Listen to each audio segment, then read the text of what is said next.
They say the greatest wealth transfer happens usually during a recession or an economic downturn.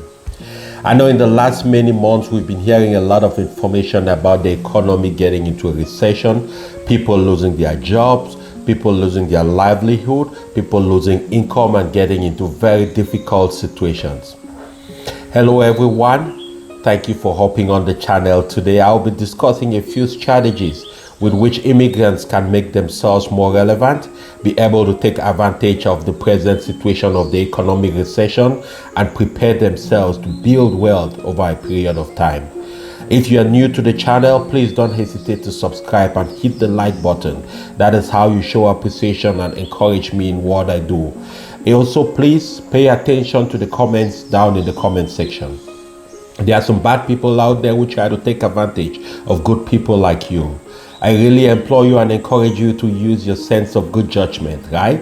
Make sure you just pay attention to those comments, because I'll never send you a message requesting you to join a WhatsApp group or a Telegram group. If there is any communication that will happen, it will happen here on YouTube, or I can invite you to a group, or I can send you a message personally. Please use your sense of good judgment and stay alert, stay vigilant, and save your resources, your energy, and don't get scammed by the bad people. So for many immigrants coming to America, there is usually the primordial goal, which is economic freedom and economic advancement. Yes, there is a certain percentage that comes because of education, that might come to meet family, that might come to advance their knowledge and skills, but all of that really boils down to be able to have a better life. And a better life is usually propelled by the power to have economic generating ability, to be able to generate money and support yourselves and support your family.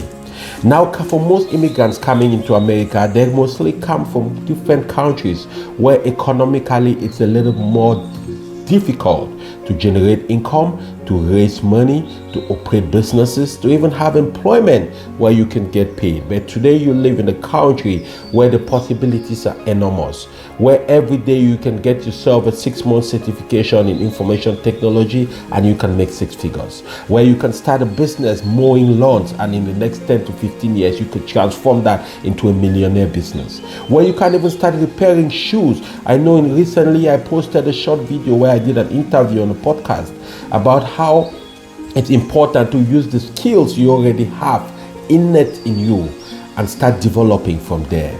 You know, there is a wise saying that goes, do the best you can with all you have until you know better, then you do better.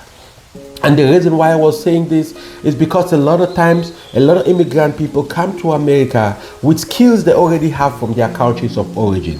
Some of them are farmers, some of them are builders, some of them are shoe repair people, some of them are nurses, some of them are all those different hand skilled work, right? That they already have the skill. And then they come to America, they start thinking about some really out of skill other things. Don't get me wrong here. I don't say you don't have to transform. Yes, I believe in transformation. What I'm saying is, until that point, start leveraging what you already have. Because I have good news for you. America is the only country I know in this world that has room for everybody at every skill level with every gift they have. This country of America will always make room for your gift.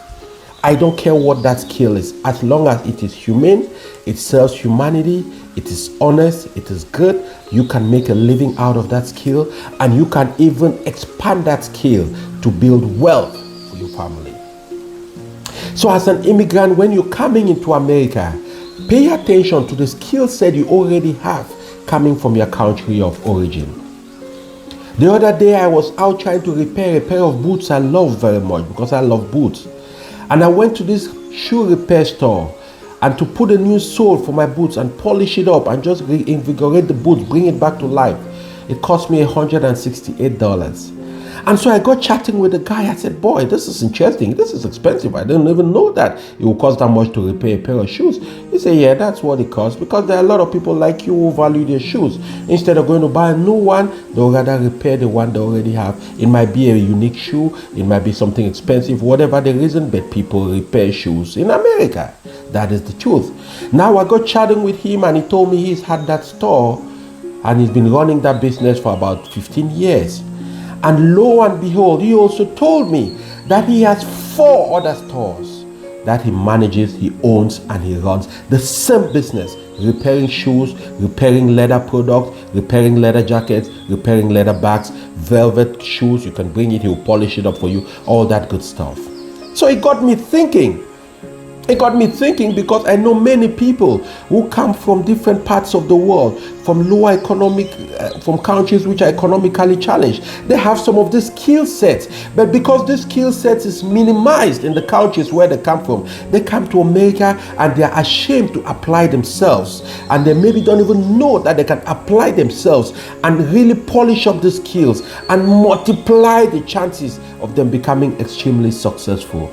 Yes, you might need to take a simple certification. You might need to certainly register your business. In most states, registering a business is less than $300. So you go ahead and you register your business. You start from the comfort of your home. You start from your basement or apartment or wherever you're living. The power of the internet is in your hand. There is a phone. Put applications on those phones, please. Go ahead and advertise your business on Facebook, on WhatsApp status, on YouTube, on Instagram, on TikTok. And there will be people who are going to reach out to you and ask you how you can help them, because they need that service. They need the skill you already have. There is a market for every skill in America, for every immigrant who comes to America. And as an immigrant, you have an added advantage, because you're coming from a background of relative lack, right? Of relative inabundance. And that should be a powerful tool for your mindset. What I mean by that is, when you're coming into a country like America as an immigrant, with all the possibilities that exist, don't rush to change the philosophies that you have been able to use to survive thus far. Don't rush to buy into the idea of abundance and start spending your money on things that are not necessary. Stick with the principle of discipline with your financial resources, where you come from forced you to be.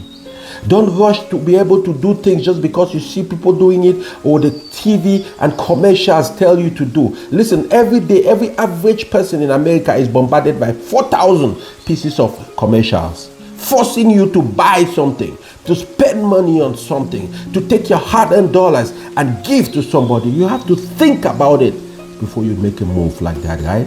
So what I'm trying to say today is, if you're an immigrant, especially, listen to me. And even if you're not an immigrant, if you're just somebody who is trying to advance their life, I'm trying to advise you to start with the skill set you have already. If you came from wherever you came from and you're good at cooking food, start registering a business, get the clearance from the Department of Health. All those things are easy, straightforward. You can even visit a small business bureau, small business association in your neighborhood, and they'll help you start making food. If you're good with repairing shoes, I gave you an example. Start with repairing shoes. If you need to take a certification for that, please go ahead, get a certification, register your business, and start doing that, right? If you are good with even braiding hair, it costs me about $400 every month to braid my 3 daughters' hair. I have to pay somebody $400 a month to braid my daughter's hair. I was talking the other day to a young lady I met at a friend's party here in Austin. And she's originally from, I think, Burkina Faso. And this lady came with this special skill of braiding hair, because the most countries in West Africa, their ladies know how to braid hair in a beautiful way. It will be clean, well organized, and awesome. And she came to America and she started braiding hair in her sister's house. That's all she wanted to do. Her sister kept pushing her. Why don't you go to nursing school? Why don't you go to this school? She said, you know what, my sister, I believe this is the skill I have. Let me start with this. This is about 11 years ago.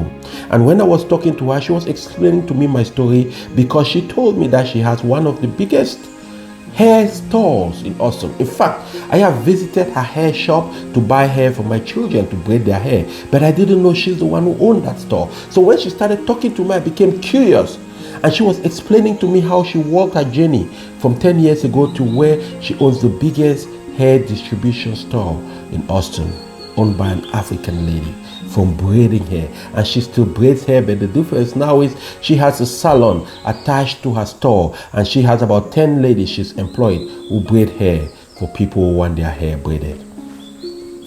Now, coming from the country she came from, Burkina Faso, I know because I'm also from an economically less privileged country, braiding hair is not something that is a respectable career. You braiding hair, they look at you as somebody who is in the most economically disadvantaged position in the community and in the society. So just from sticking on that craft, she was able to generate enough income, build her braiding business to where it is today. And I'm sure she's going to be successful with that. So my advice to you is start with what you have from where you are, doing the best you can until you know better, then you do better. But before I let you go, I'm going to leave you with this. I don't know where you were born. I am not sure of the circumstances under which you've been brought up so far. I don't know the difficulties you might have faced. But no matter what that is, I hope you continue to believe in yourself. Understand that you are enough. And as you go out there, be well, be blessed, and never stop being a blessing to somebody.